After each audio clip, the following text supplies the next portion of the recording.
Good afternoon, everyone. Today is Thursday, September 5th. I'm Dr. David Livingston, president of Lewis University, and I'm joined by Dr. Christopher Sant, our provost. We hope everyone had a wonderful Labor Day holiday. Hopefully you had a little time outside with family and friends. It was a gorgeous weekend. The fall semester is now fully underway, and we are having a lot of fun. The campus is lively. I've had a few visitors to campus lately where I just start taking them around to different places, and it's so great to see so many students, faculty, staff, visitors still. I mean, it's amazing to me. People that might be showing up next fall are also walking around campus, so it's just really an exciting time. And one of those times was yesterday. We had our first community hour. We had a comedian in the studio theater, graduate program fair, program on gun safety, co-hosted by LUPD and Justice Law and Public Safety, as well as other clubs and organizations and support groups. You know, last week was the big event for all the clubs and organizations, but this week felt like it was the first real, I guess, traditional new year of community hour. So it was nice to see everybody around campus doing all that. So again, we have a kind of a little bit longer intro this week because there's so many new things going on, but you have a lot to say about faculty and staff who have accomplished a lot. Yeah, that community hour was great yesterday. Like you said, it was the first one where we had multiple things going on at the same time, and we're always tinkering with it a little bit, so it's wonderful to see so many people attending so many different opportunities, but not too many. We're trying to have slightly fewer this year so that people aren't torn by so many great options. So a little bit of news. Big thank you to Steve Nawara, the chair and professor of political science, who has resumed his video series offering insight into the 2024 election. With 2 videos as well as blog posts, Dr. Nawara helps us understand the electoral process and the role of conventions in the process. It's really a great service he's providing, and I know it will continue through the fall. We're also grateful to Dr. Dennis Kremen, who recently blogged about the significant challenges faced by veteran students. Dr. Kremen recounts the story of a veteran student who was deeply affected by the evacuation from Kabul, Afghanistan 3 years ago. The veteran Marine who had recently begun his time at Lewis, student teaching in history and secondary education, found himself grappling with really difficult memories of service. And essentially Dr. Kremen's blog post is an explanation of how Lewis faculty and staff came together in association to really meet the student where he was, and clearly had a really positive outcome, and the student is doing great now. Great testament to Lewis faculty and staff working together. Congratulations to mathematics professors Amanda Harsey and Michael Smith, as well as English and Film Studies professor Dr. Chris Wilgos, who published several chapters in a recently published book called Teaching Mathematics Through Cross-Curricular Projects. Isn't that a great cover? Mm-hmm. It is a part of the American Mathematical Society, Mathematical Association of America classroom materials. The book offers engaging cross-curricular modules to supplement various pure math courses. So the 3 of them wrote different chapters in this book highlighting innovative projects used in Lewis University classes. So Harsey and Smith wrote a chapter called Get in the Game with Linear Algebra, outlining a sports analytics lab. Harsey and Wilgos wrote a chapter together called Solving with Sherlock, which outlines 2 projects that meld detective film and literature with mathematical deductive reasoning used in interdisciplinary seminar called Solving with Sherlock, which, as I know, is a really popular interdisciplinary class we've offered a few times. And then Dr. Harsey co-authored with several people another chapter called Graph Theoretical Modeling of Tile-Based DNA Self-Assembly, about projects related to mathematics, biology, in nanotechnology. So again, that whole book is about teaching, and it's about innovative teaching, and I'm so proud of our math professors and English professor, Dr. Wilgos, for contributing to the field of innovative pedagogy or teaching. Professor Emerita, Dr. Jackie K. White, and Dr. Simone Mensch, Professor of English and Director of Creative and Professional Writing will be presenting their collaborative work this Sunday, at September 8th, at the 39th Annual Printers Row Lit Fest in Chicago. And then the two of them will come to campus at 4 p.m. on September 19th, hosting a book release party in the Wadsworth Art Gallery for their full-length collaborative poetry collection called The Underhum, published by Black Lawrence Press recently. So congratulations on that publication to the two professors, and we look forward to the event in the Wadsworth Gallery and on Sunday at Lit Fest. Speaking of the Wadsworth Gallery, final announcement of the morning or the afternoon, the Wadsworth Family Gallery at Lewis is presenting Motherwell, Melanesia, and Monsters from the private collection of Mike Subcheck, an eclectic and captivating exhibit showcasing works collected over several decades. The exhibit will be on view through September 20th, with a reception tonight from 7 to 9 p.m. I'm really looking forward to going and seeing the show, which I haven't seen yet, and also going to the reception. It offers a rare glimpse into the private collection of Mr. Subcheck, who is a 1970 graduate of Lewis, and a testament to his lifelong passion for ethnographic art, particularly from New Guinea, and contemporary works inspired by his early exposure to the Field Museum in Chicago. So that's one event, but there are several other events going on today and through the weekend and next week. So lots of exciting things going on. I do want to say that for maybe not just new students, but especially new students, whether a new student that's a graduate student or undergrad, if you don't know Chicago well, I really do recommend going to Printers Row. So what you talked about in terms of Jackie and Simone's event in there, Printers Row is a great area. And just, I recommend our students, on the weekends, excuse me, especially when the weather is so nice, taking the train in or going into the city and checking out the neighborhoods. There's just so much to see and do, and especially when some of our professors are presenting in there. Lots of opportunities. Doing it during this huge literary it's festival. It's going to be fabulous. Yeah, it's a great weekend. This weekend's the time to do it. The Lit Fest is both Saturday and Sunday. No, it's awesome. So anyway, so events that are going on. As we've said, school is back fully. Just embracing the life of all that happens here. So today we have the Wiesenthal lecture. It's happening from 3 to 5 in AS 158. We have Mass tonight at 4:30 over in the chapel. And then tonight the women's soccer team hosts Roosevelt. And we already talked about the opening tonight. And then the men's soccer team is hosting Purdue Northwest. It is Fat Ricky's Pizza Night. So come on out, watch the soccer teams, get some pizza. Kahoot is also happening tonight in the Darcy Great Room. So there's no excuse for not having fun tonight, or go see many of these. Tomorrow, cross country, 6 p.m. men's and women's Lewis University early bird race.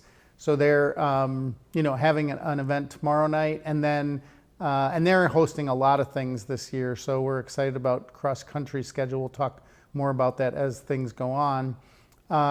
Sunday night mass. So that's Sunday night. Also, that's in St. Charles Borromeo, the College of Business Club and Organization Fair is happening over the weekend on Sunday. And then the vaccine clinic, just in case people want to get their vaccines, next week, 6 to 7 in AS 104.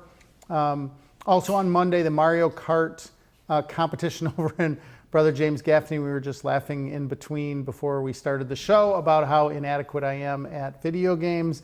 But we appreciate that our students are better at Mario Kart. Also on Tuesday, 2 to 3, Rome program information session. I just want to highlight such a great opportunity to be able to get over to Rome for a semester. That'll be in the spring. So if many of you have talked to students that have been there before, highly recommend. But go next Tuesday, hear what's going on, hear from some students that were there, hear from the faculty that are there. and then community hour next week. And I just want to put a plug in, one more quick thing about events. Not this coming Saturday, but next Saturday. So this weekend is the Literary Fest. Next weekend is Mexican Independence Day Festival. Lewis University will have a float in the parade in Little Village. They have between 400,000 and 500,000 people that attend this event from all over the Midwest. So, a great opportunity. We'll say it again next week, but just a great opportunity to go into the city and get a sense of kind of the Mexican heritage, which is huge in the city, and of course very proud of our work with St. Augustine College and the excitement of them joining us. So, all right, a few things about athletics travel. Women's volleyball travels to Lakeland, Florida to compete this weekend at the Florida Southern Tournament. Men's golf competes at the Glenmore Fall Classic in Canton, Ohio. And then Monday and Tuesday next week, women's golf competes in the Midwest Ladies Classic in Peru, Indiana. So lots going on the athletic field as well. But we have an exciting guest today. And Chris, you're going to introduce him. Yeah, you just reminded me right before I introduce our guest, I think there's speaking of golf, I think there's a golf benefit, or there's a golf tournament that is a benefit for the baseball team on Saturday as well. So if you're interested in playing golf on Saturday to raise money for the baseball team, please contact athletics about that as well. Also, before I introduce our guest, let me remind you that you can ask a question directly by using the askus@lewisu.edu email at the bottom of the screen. And again, if you're watching this on YouTube after the fact, please feel free to use it as well, and we'll get your question to our guest or the appropriate person who will answer the question.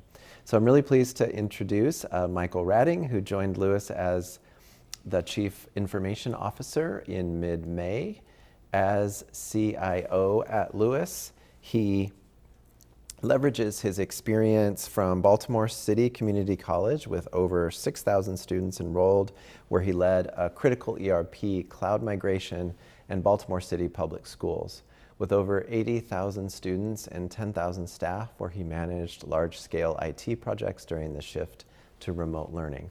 Michael holds a Bachelor of Science in Management Information Systems and also an MBA in Management Information Systems from Loyola, Maryland, with certifications in IT security, governance, and project management, including Certified Information Systems, Security Professional, Certified Information Security Manager, and Project Management Professional. Those are all really, really useful in the job, I presume. So very, very warm welcome, Michael. Great to have you here with us. Thank you. Yeah, thank you for joining us. I appreciate the offer extended to me to be here, so I'm excited. We've really been looking forward to it. So lots of questions come to mind from that biography. So I guess I'm always really curious about the Baltimore Public Schools. Like what was that like working in such a huge organization, and and I know you did it for a long period of time, so you probably had a range of experiences, but what were some of the learning experiences from that? So I think one of the things that I always think about in reflecting on my time at Baltimore City Public Schools is just that large urban school districts, I think, show some of the greatest parts of our society, and some of the parts that need maybe the most help and support.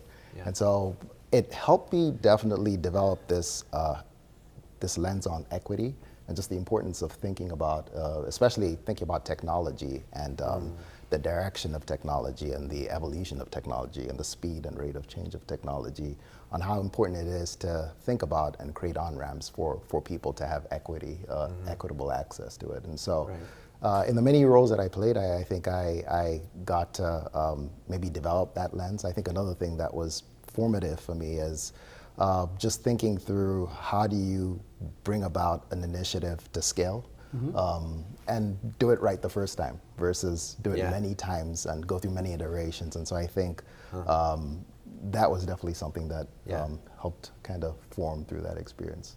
Because I'm imagining in a place an organization that big, if you make a mistake and it gets scaled up, it's not great. Not great, and just being in the public sphere, oftentimes, you're not great could be publicized in a big way. So So can I push a little bit on this, because and not to, nobody is can be you can't have a crystal ball and see what it's going to be like in 10 years, but you've had that experience. I think Chris and I have both had that experience. I've been in situations where, well, I remember we built a residence hall once, and we had to put a plug-in for every pillow, and then like 2 years later, Wi-Fi was available and there was no need for all this plug-in. So we put all that wiring into the building. So how do you, maybe, and not about specifics, but how do you and your team, and maybe both, what have you learned, but how do you and your team think through where the future's going, right? Because in your career, as you said, technology has changed so much, and technology equity that you've also mentioned has become really important. Right. But like, what's the process to kind of say where it's going, and how do you think through that in terms of decisions you have to make? Both, we have to decide in physical stuff, but we also have to decide in contracts with vendors that might be valuable. So how do you even think through it? Yeah, so I think for me, there's a couple of key questions I try to wrestle with, and I think all leaders really should wrestle with when trying to address that. And I think it's what are the things that we need to do? Are we doing those things well? And are we seeing the benefits?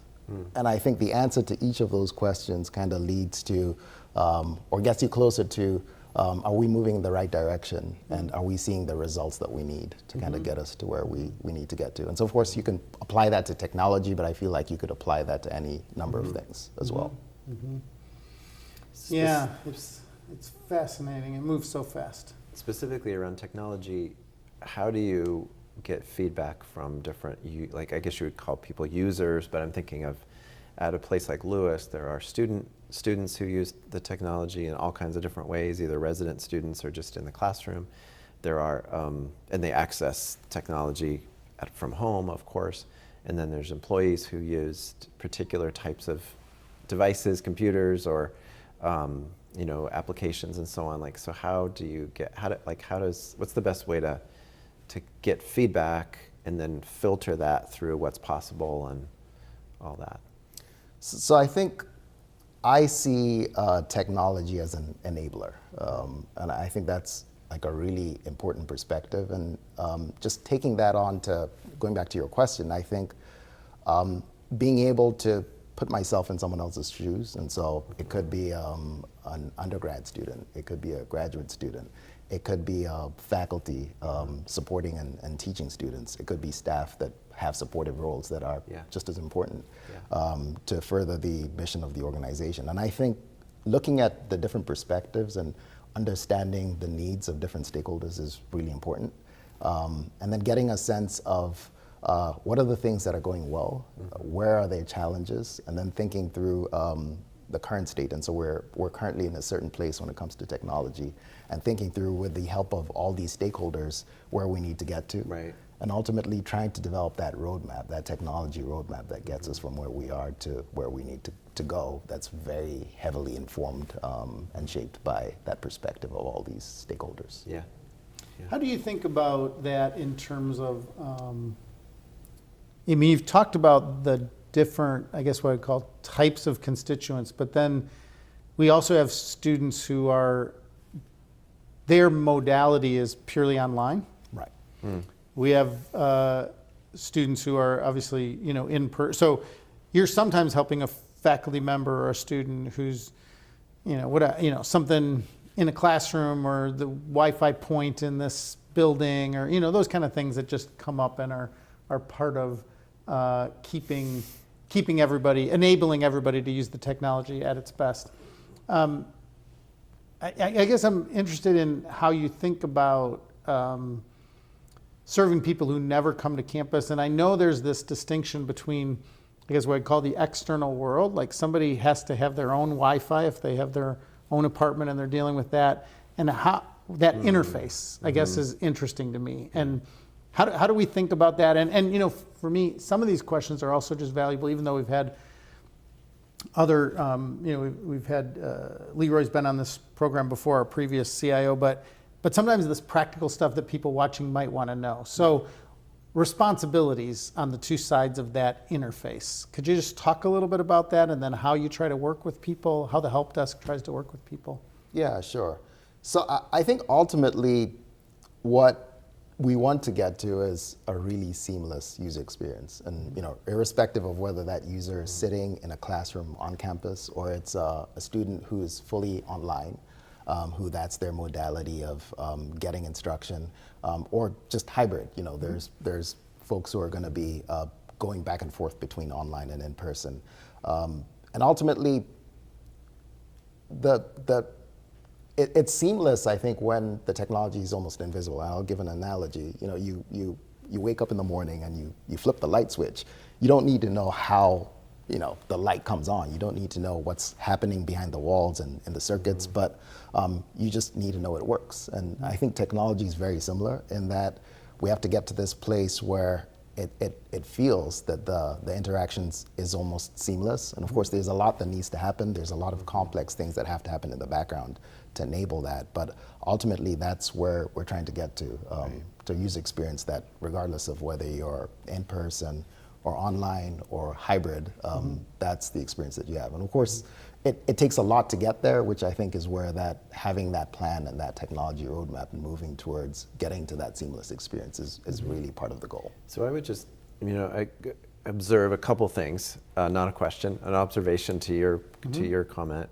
It seems complicated by two things. Like, that sounds really easy when you say it that way. I'm like, oh, that sounds great. We'll just figure out how to make it invisible for everyone. But the way people interact with technology in their personal and home life is evolving all the time. That's true. I used to work for a university that had to buy me a cell phone, for example.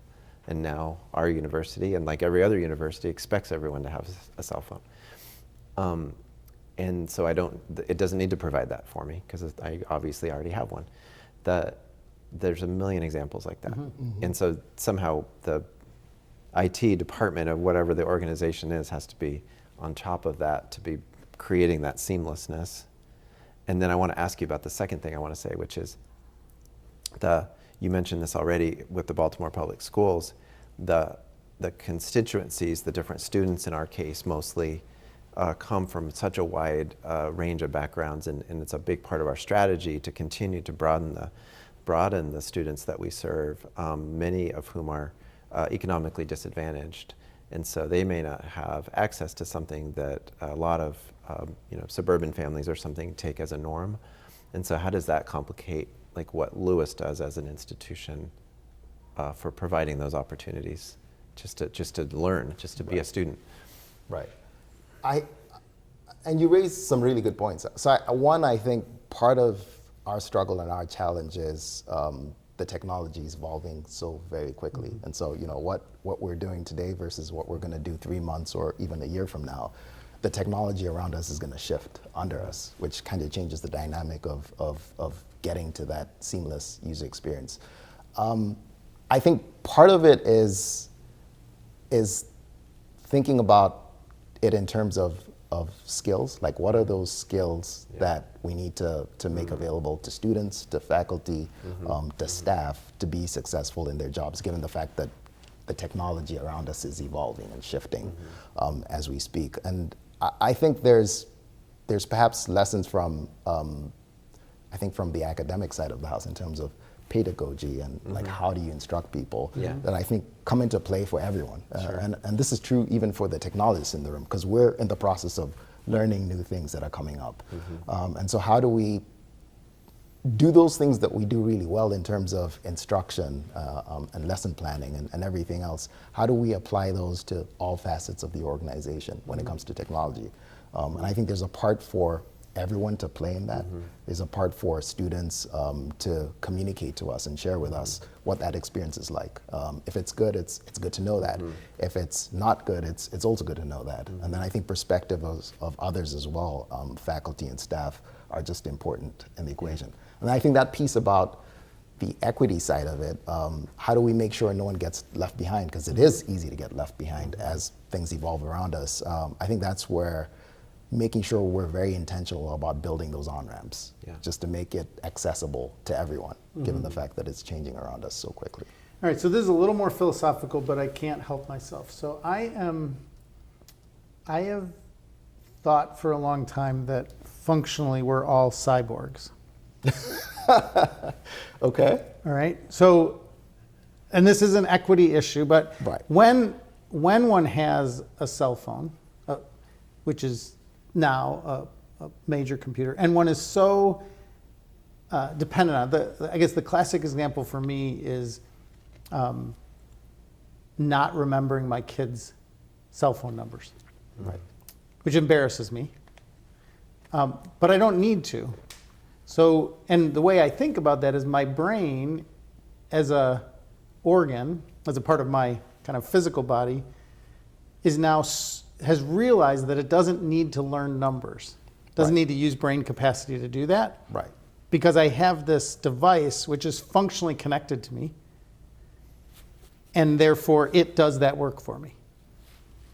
As well as with all sorts of other things, like somebody just Googles whatever they want. They don't worry about remembering how to get somewhere because they just put the map function in. So, I mean, as an IT professional and somebody who's spent so much time in this, I'm interested in, I mean, obviously it's changing fast and we do have to prepare people. So how do you think about that? How do you, and you can be like, I disagree with you. Dave, I don't think we're cyborgs. We're still, but it feels to me like this technology is so integrated into our lives, and especially in higher ed. And what does that mean for us? Like, I'm just interested because you are a professional in this space. Right. Like, how do you think about that? And how do you think about it maybe even for your kids, or for your, like, the future? Yeah. So as you're speaking, I was thinking about some of the latest research just around this on kind of where jobs are headed and the future of work and the future of jobs. And the World Economic Forum's actually done tons of research on this. And so their last major report on kind of future jobs was last year, 2023. They interviewed over 800 companies that collectively, this is globally, employ over 10 million people. And it was interesting to see that in the results, like the top 10 skills they identified as based on talking to employers were, out of the 10 skills that were identified, there were only 2 that were technology related. Everything else was things like analytical thinking and creative thinking and some of the other things that we know are really important to people's ability to learn and be successful, especially in higher ed. And careers as well, in the workforce as well. And I think for me, it just shows that the technology pieces are important, but beyond that, there's these kind of key skills that are important and necessary that we have to equip everyone to do. And that's students, that's faculty, that's staff, especially in this kind of changing nature of work and the future of work where skills are becoming the new currency in this economy. And does that, I guess for me, and we had a question come in, so I want to ask you this question that came in, but I just want to follow up, because one way of looking at that World Economic Forum data would be to say, we are going to assume that everybody has a cell phone, and so the thing that we're hiring for is what makes you different, which is this skill, the ability to have an emotional IQ, or something like that. And therefore, the distinguishing factor is not actually the technology. We're going to assume that you're a cyborg, for lack of a better word. But what we want to know is the human skills that you bring to the table, because we're going to assume all of our employees now can use generative AI. They have a cell phone. They can get from point A to point B without a map, because they have it in their phone. But what we're hiring for is that. Okay, so go ahead. But the human skills are now evolving so that they are about adaptability. Yes. Because the technology changes all the time. Right. Yeah. Even though the technology knows what it's doing, you still need to know what it's doing so that you can be effective in your work. Exactly. Yeah, no, I think that's great. So the question that came in, so we have, and again, just a reminder, ask us at lewisu.edu. if you want to ask Michael a question. We had a question that came in that about kind of why did you choose Lewis? So when you were looking for a potential career move, what was attractive to you about Lewis that led you to take this job? Yeah, it's a great question. And I think it was multiple things that attracted me to Lewis. One of them being the mission of Lewis really resonated for me. And so someone who actually attended Catholic school all the way through the 12th grade, and someone who attended Loyola in Maryland as well for my master's degree, I've always appreciated the tradition, the focus on mission, and everything that is very, very true at Lewis. I think some of the other things that are really exciting is just the changing nature of higher ed, and I reflect on both of you and what you said at the recent convocation around just the changing nature of higher education and how Lewis is uniquely positioned to serve the needs of students, a wide spectrum of students, all the way from GED to the workforce side to undergrad and all the way through to doctorate degrees as well. And so it's such a wide continuum and such a wide range of spectrum of people that we serve. And I feel like Lewis is uniquely positioned to actually achieve its mission and do that, especially in light of what's happening with other higher eds and some of the moves and things that have happened at Lewis in terms of coming up with some really innovative programs and everything else that I think makes Lewis so unique. So I'm curious, just because I'm not new here anymore. I've gotten used to everything, it feels like, which is great, a great feeling. But also, I'm just curious, like how you approach learning about, in this example, Lewis, from people to places to campuses to the culture. What's your approach to that? So for me, the first thing is just listening, doing a lot of listening, all the way from the beginning, talking to both of these gentlemen, talking to folks on the leadership team. I've had an opportunity to start to engage faculty, staff, and even students to some degree. But I see that as really important to understand the culture of the organization, to understand, what makes Lewis Lewis. I mean, you have to talk to the people to understand that, to understand the background, the history, the traditions, and everything else. And so for me, that's the starting point to really understanding things.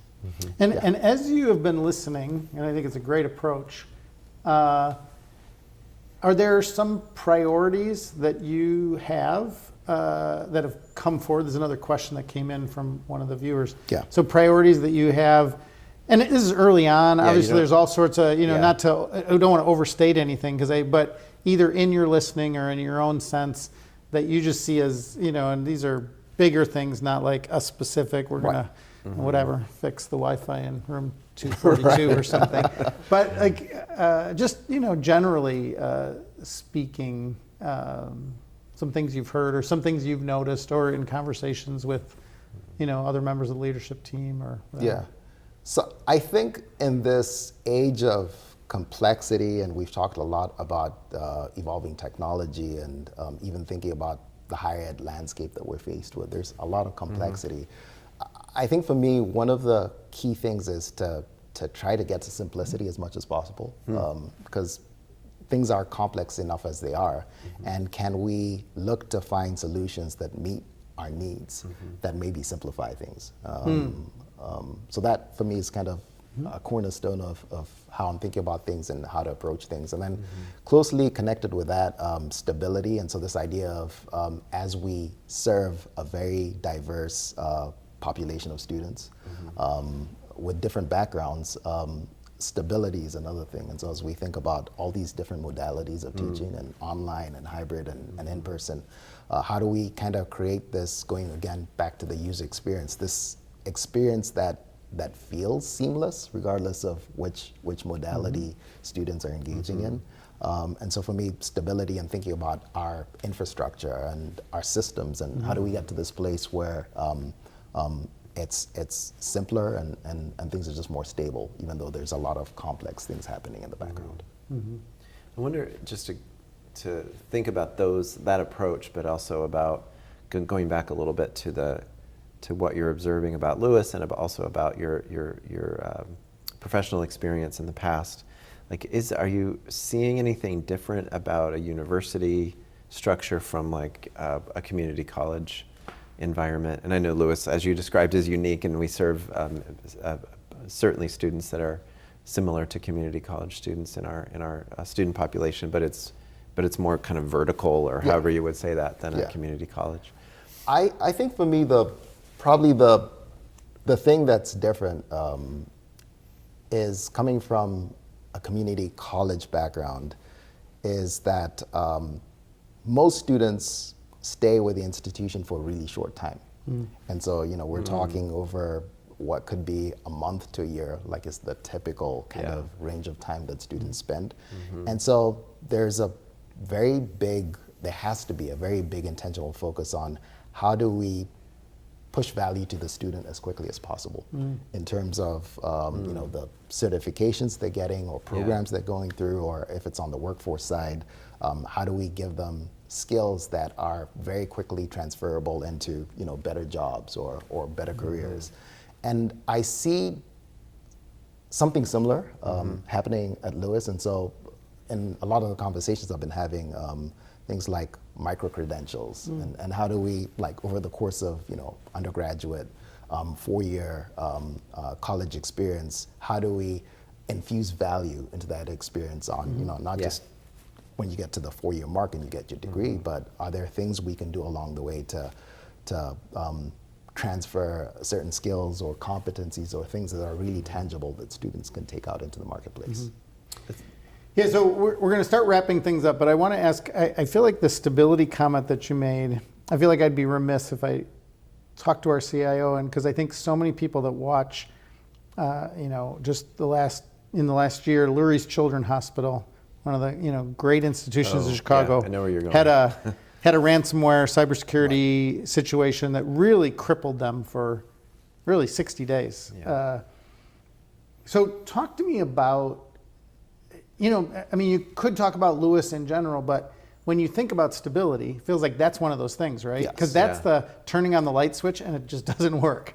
Right. And I'm just a student and I'm just trying to do my thing. I don't have anything to do with cybersecurity. But could you talk about both, I guess, your sense of our preparedness? Maybe it's there's some priorities in that regard, but also just where that's going as a society. Because it feels like I guess what people always say to me now, it's not a matter of if, it's just a matter of when. Right.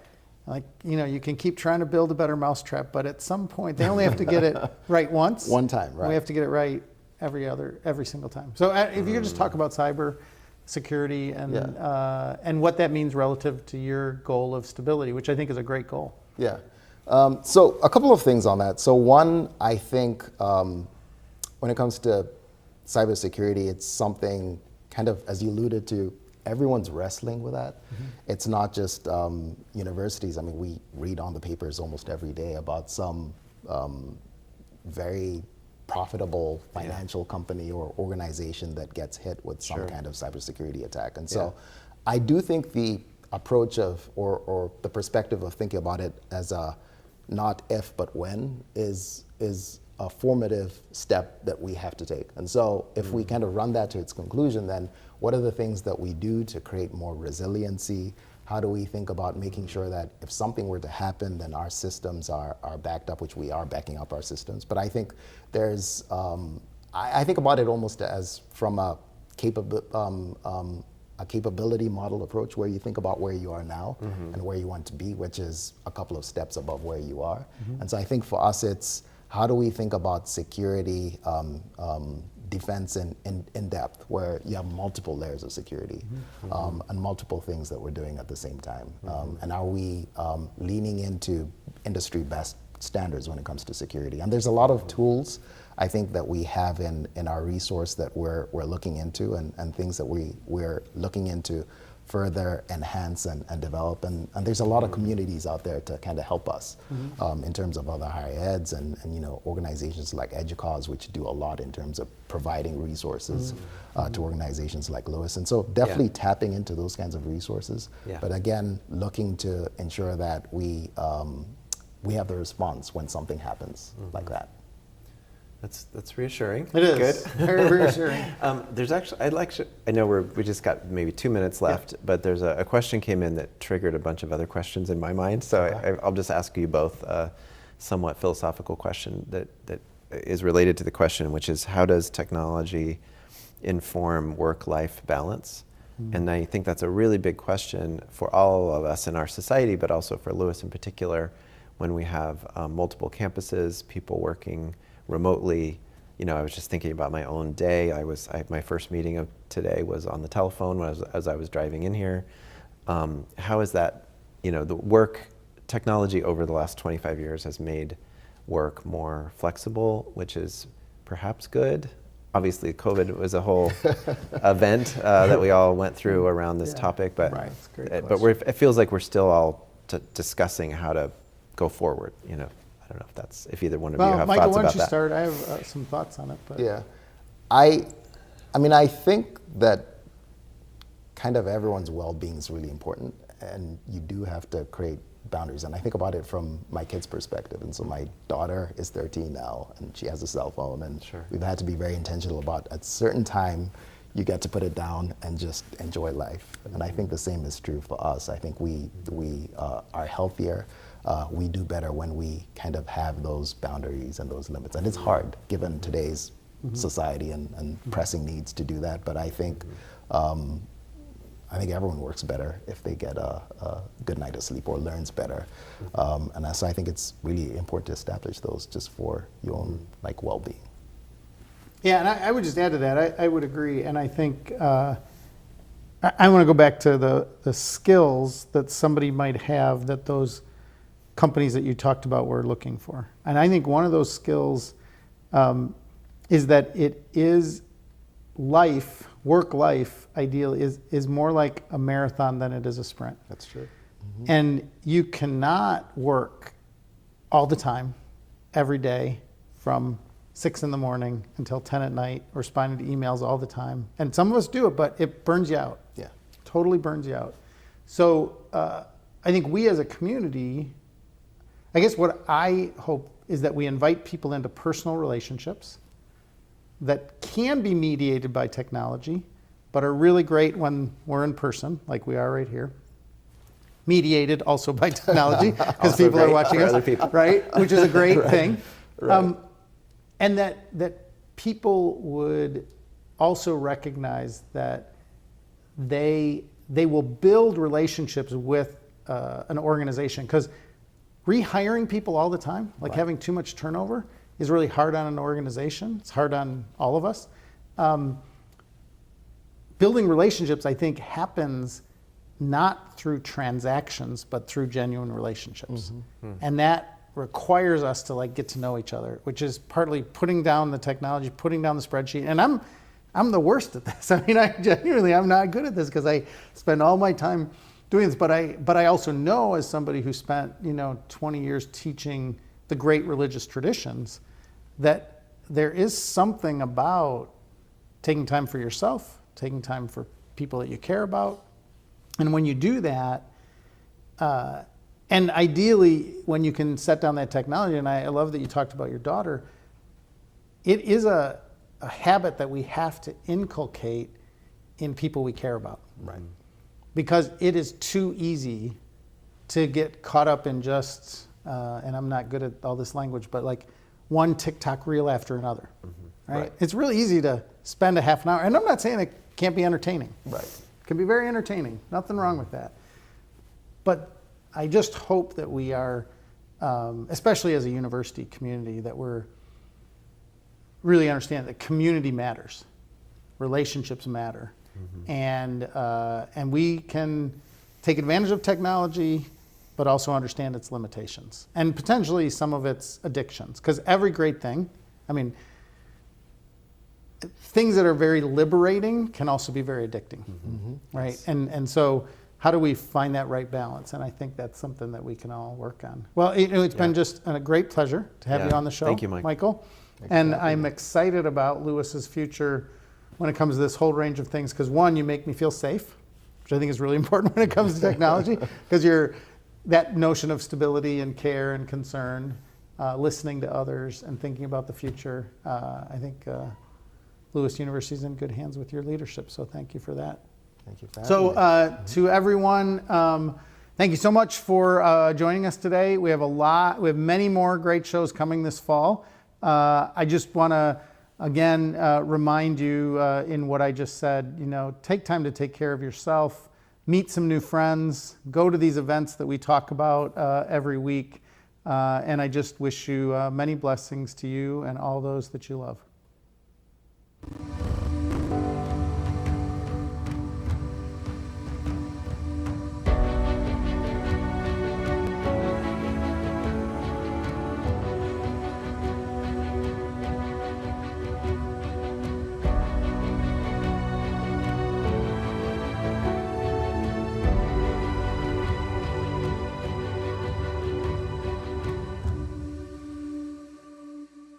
I am from Oak Point and I am a Lewis Flyer.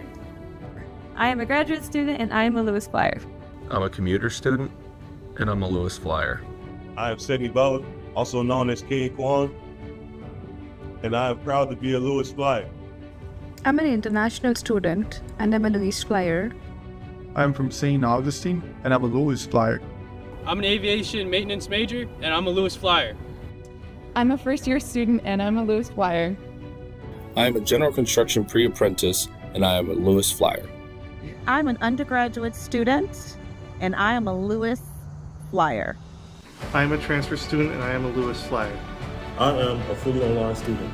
I am a Lewis Flyer. I'm from Homer Glen and I'm a Lewis Flyer. I am an international graduate student from China. I am a Lewis Flyer. I'm a women's basketball player and I'm a Lewis Flyer. My name is William Jones. I'm glad to be a flyer for Lewis University. I'm a veteran of the United States Air Force, and I am a Lewis Flyer. I'm a graduate student at Oak Brook campus and we are Flyers. I'm from Chicago and I'm a Lewis Flyer. I'm a track and field athlete and I am a Lewis Flyer. I am from Brazil and I am a Lewis Flyer. I am a graduate student, and I am a Lewis Flyer. I'm a biology and chemistry major and I'm a Lewis Flyer. We are Lewis Flyers. We are Lewis Flyers. We are a Lewis Flyers. We are Lewis Flyers. We are Lewis Flyers. We are Lewis Flyers. We are Lewis Flyers. We are Lewis Flyers. We are Lewis Flyers. We are Lewis Flyers. We are Lewis Flyers. We are Lewis Flyers. We are Lewis Flyers.